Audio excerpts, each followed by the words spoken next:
We are going to continue on with Nathan's Donut School.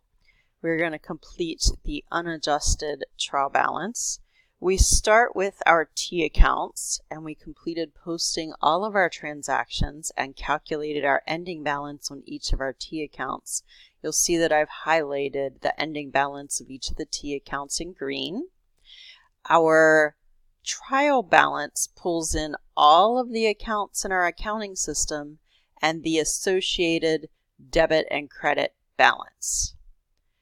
The accounts should be listed on the unadjusted trial balance in accounting equation order. So we're going to list cash first, then liabilities, then capital, revenue, and our expenses. And we'll get rid of these accounts down here at the bottom that we're not going to use. So once we have all of our accounts listed in the appropriate order, we're going to pull over the correct balance. So cash has a debit balance of $12,300. I want to be careful and make sure I pull that into the debit column. Accounts receivable has a debit balance, $2,300. Supplies, $500 debit balance in the debit column. Furniture, $1,000 debit balance in the debit column.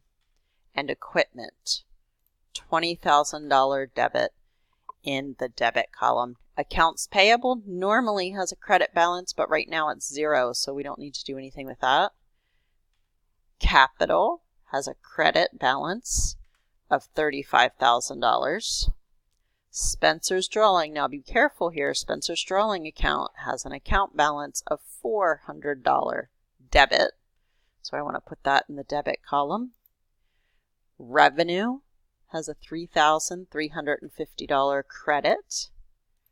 Advertising has a $250 debit. And rent has a $1,700 debit. Notice when all of my accounts and all of the correct account balances are pulled over into the correct columns, my total debits equal my total credits.